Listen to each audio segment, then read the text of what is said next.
সোণপুৰত Asian development বেংকৰ পুঁজিৰে খহনীয়া প্ৰতিৰোধৰ কামত ব্যাপক অনিয়ম দুৰ্নীতিৰ অভিযোগ। নিম্নমানৰ কাম বন্ধ কৰাৰ লগতে দুৰ্নীতিগ্ৰস্ত ঠিকাদাৰৰ বিৰুদ্ধে ব্যৱস্থা গ্ৰহণৰ দাবীত ৰাইজৰ তীব্ৰ প্ৰতিবাদ। কামৰূপ জিলাৰ নৱগঠিত চমৰীয়া সমষ্টিৰ অন্তৰ্গত সোণতলী পানীখাইটি লটাৰী দিয়া এনচিত এডিবিৰ পুঁজিৰে ব্ৰহ্মপুত্ৰ গৰাখহনীয়া প্ৰতিৰোধৰ কামত ব্যাপক দুৰ্নীতি অনিয়ম সংঘটিত কৰাৰ অভিযোগ উত্থাপন কৰি আজি ৰাইজে এক প্ৰতিবাদ সাব্যস্ত কৰে। উল্লেখ্য যে উক্ত খহনীয়া প্ৰতিৰোধৰ কামত একাংশ স্থানীয় উপ ঠিকাদাৰে চৰকাৰী নীতি নিৰ্দেশনাক আওকাণ কৰি ব্যাপক লুণ্ঠন-ৰাজ চলাই আহিছে। স্থানীয় ৰাইজে বাৰম্বাৰ ঠিকাদাৰক অভিযোগ কৰি আছে যদিও ৰাইজৰ কোনো অভিযোগ কেৰেপ নকৰি অধিক মুনাফাৰ লক্ষ্যৰে অবাধ দুৰ্নীতি আৰু অনিয়ম সংঘটিত কৰি কাম চলাই নিয়াত ৰাইজ ক্ষুব্ধ হৈ পৰে। অভিযোগ মতে উক্ত নদী বান্ধৰ কামত জিঅ' বেগত বালি ভৰ্তি কৰিব লাগে যদিও বালিৰ পৰিৱৰ্তে পলস মাটি ভৰাই কাম কৰি আছে কামত নিয়োজিত উপ ঠিকাদাৰসকলে। ফলত বৰষুণ দিয়াৰ লগে লগে উক্ত জিঅ' বেগৰ বোকা হৈ মাটি ওলাই অহা প্ৰত্যক্ষ কৰি ৰাইজে জাঙুৰ খাই উঠাৰ সমান্তৰালকৈ শংকিত হৈ পৰে।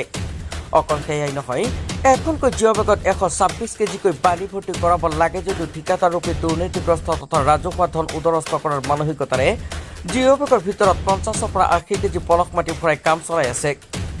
জানিব পৰা মতে এছিয়ান ডেভেলপমেণ্ট বেংকৰ তৰফৰ পৰা পলাশবাৰীৰ পৰা সোণতলী লটাৰী দিয়া পানীখাইটিলৈ নদী বান্ধৰ কামত 269 কোটি টকাৰ নিবিদা লাভ কৰে যদিও সোণতলী পানীখাইটি লটাৰী দিয়াত চলা নদী বান্ধৰ কামত মূল ঠিকাদাৰৰ হৈ একাংশ উপ ঠিকাদাৰে নৈতিক বশীভূতভাৱে দুৰ্নীতি অনিয়মেৰে কাম কৰি চলাই নিয়াৰ অভিযোগ উত্থাপিত কৰাৰ পিছতো ইয়াৰ কোনো ধৰণৰ তদন্ত নহল।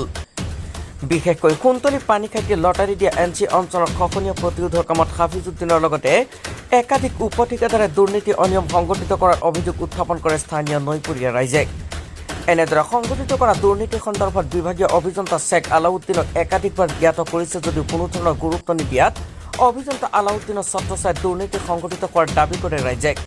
সম্প্ৰতি এনেদৰে নিম্নমানৰ কাম কৰিলে 100 বছৰৰ সলনি এবছৰতে জহি ঘঁহি পুনৰ গৰাখহনীয়াৰ কবলত পৰি কৃষিভূমিৰ উপৰিও ভেটি মাটি হেৰুৱাব লাগিব বুলি কৈ চৰকাৰী ধনৰ অপচয়ৰ বাদে ৰাইজৰ কোনো ধৰণৰ কামত নাহি পুনৰ ভেটি মাটি হেৰুৱাৰ ভয়ত শংকিত হৈ পৰিছে।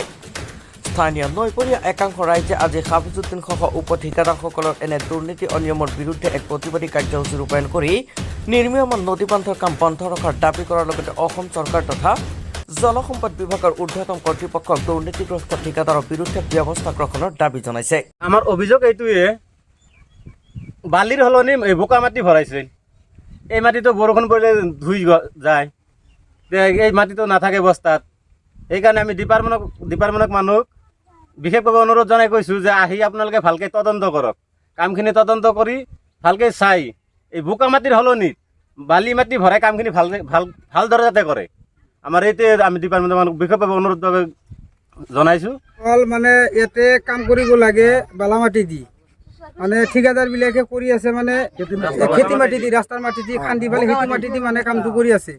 এই মাটি দি কামটো কৰিলে মানে যেতিয়া বৰষুণ আহে, বৰষুণত পানী সোমাই গেলি কোনোবা মানুহ আহে যদি ইয়াতে মানে অলপ থিয়া দিয়ে, মানে ওপৰত বস্তাৰ ওপৰত উঠি দিলে মানে চব মাটিটো ওলাই যায়, বস্তা থাকি যায়, মাটিটো নাথাকে।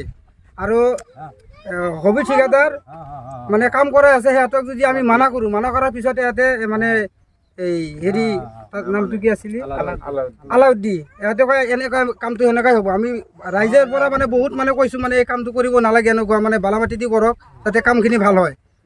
মানে সিহঁতে নামানে দাড়ি খেতি দি বুলি কৰা বুলি কয়। আৰু চবে যদি আৰু যদি কোনোবা কিবা কয় সিহঁতক দয় যে যদি সিফালে ভাঙি যায় কিন্তু ৰিক্সটো আমি নলওঁ, মানে সেনেকুৱা কয়। আৰু ভাবোঁ যে এইবিলাক কাম কৰি আছে যদি সিহঁত যদি কিবা কয় মানে ডাইৰেক্ট কামটো এনেকুৱাই আহিছে, এনেকুৱাই কৰিব লাগিব, এনেকুৱা ডাইৰেক্ট কৈ দিয়ে। হাবু কোন? হাবু মানে ঠিকাদাৰ, সেইটো মানে ছেকেণ্ড ঠিকাদাৰ। সি ঘৰ ক'ত? ইয়াৰে নেকি? ইয়াৰে হয়। মেইন ঠিকাদাৰ কোন? মেইন ঠিকাদাৰ হ'ল আলাউদ্দিন। তেখেত ক'ৰ? ইয়াতে নাথাকে সি। আপোনালোকে অভিযোগ কৰিছিল? হয়, আমি অভিযোগ কৰিছোঁ। কি কয় অভিযোগ কৰিলে? এতিয়া মানে মানা কৰে, মানে এইটো কামটো এনেকুৱা আছিলে, বালা মাটি তেতিয়া ক'ত পাম সেনেকুৱা কয়। মানে সিফালৰ পৰা নাও দি আৰামছে আনিব পাৰে, বস্তা লুট কৰি সিফালৰ পৰা আৰামত আনিব পাৰে, কিন্তু সিফালৰ পৰা নাহানে, ডাইৰেক্ট ৰাস্তাৰ মাটি খান্দি মানে ইফালে দি আছে। এতিয়া আপোনালোকে চৰকাৰ বা বিভাগক কি দাবী জনাব? এতিয়া চৰকাৰক মানে বিভাগক আমরা এইটোই দাবী জনাওঁ, মানে যাতে কামখিনি মানে এই বস্তাখিনি উঠাই দি কেনে গুচাই দি কেনে মানে বালা মাটি দি কেনে মানে এই কামটো কৰিব লাগে। যিখিনি বস্তা পেলাইছে এই কেঁচা মাটি দি কেনে এই কেঁচা মাটিটো উঠাই কেনে বালা মাটি দি কেনে মানে কামখিনি কৰিব লাগে। আপোনালোকে চাই আহিলে মাটিলে যদি ধুই যায় আৰু আকৌ গৰাখহনীয়া আৰম্ভ হ'ব। গৰাখহনীয়া আমাৰ ঘৰ দুৱাৰলৈ আৰু দাউৰিব লাগিব, আৰু আমাৰ কৃষি ভূমি যিগিলা আছে চব নদীত যাব।